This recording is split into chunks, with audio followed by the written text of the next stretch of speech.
So let's talk a little bit more about pairing fonts. And anytime you look at a professionally prepared document or a well-designed website or a nice looking brochure, I can pretty much guarantee you there's more than just one typeface on there. You'll notice I said typeface and not font. Sometimes we combine different weights from the same font, so like a really light one, a really heavy one, but we'll get there in a minute. So this is the first example. I'm going to give you only 5 basic guidelines and then show you some resources that you can dig into if that's not enough for you.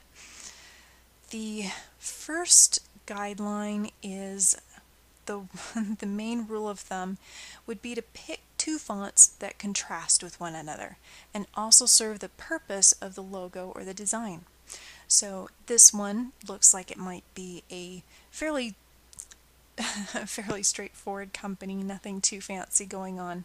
We do have 2 very contrasting fonts. We've got a sans serif with a heavy weight on it and a serif font without a weight on it. And that would be kind of the very first go-to for a lot of people. I do it definitely, is the pick a serif and a sans serif.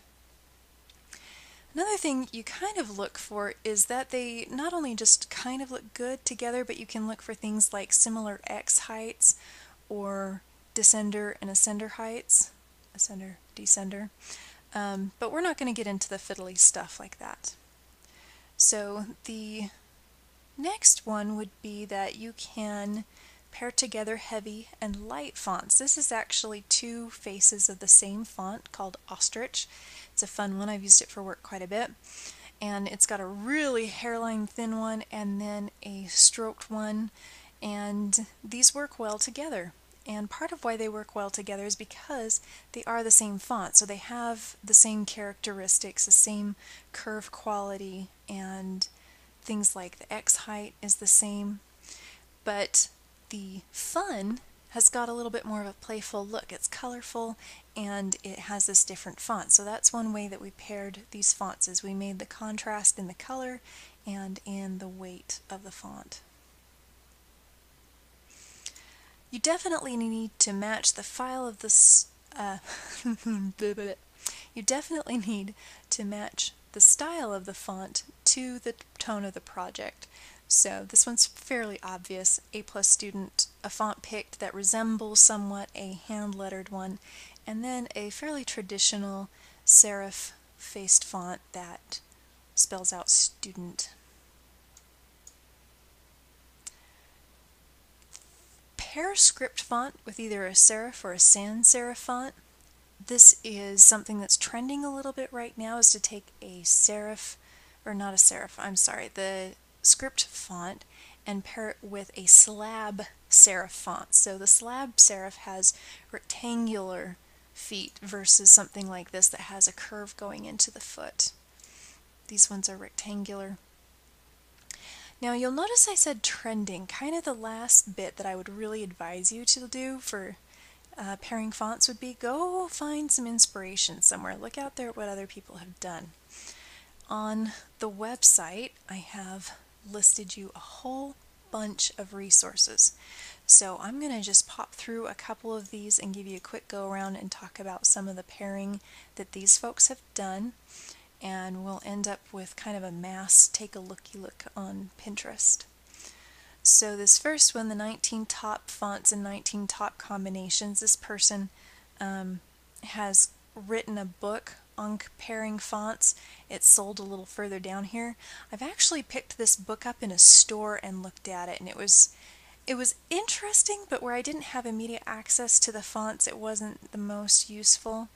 But they show some examples here, and that's a graphic I can't make much bigger.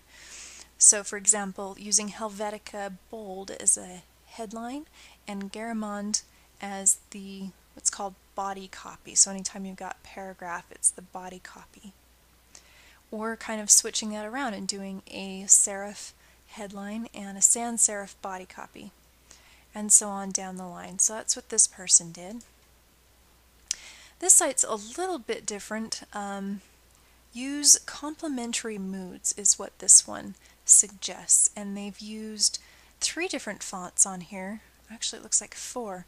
So we've got Gotham Rounded Bold, Tungsten Semibold, and Archer Semibold. So here the Tungsten Semibold is not at all related to the Archer Semibold, even though they share the Semibold. So this is a slab serif, and this is a sans serif that's very tall, but these each have quite a bit of contrast with each other, and these are the 2 main ones that you look at. So they're still focusing on just 2 and then using a couple more to suit their purposes. Something with energy, it suggests mixing typefaces from the same historical period with families that have different features, so that have things like thin, thick, and so on. Mixing typefaces with a similar line quality if they opt for different textures. So line quality, I'm not going to go into that. You can read up on it. That gets into the fiddly stuff, and unless you really love fonts, there's not much point going over that. A palette with dignity. Here they've used some really classical looking fonts. I think that's the last one on this page. This was the one I actually found most useful for what I was putting together. This gives some examples of the same thing I'm talking about in the lesson.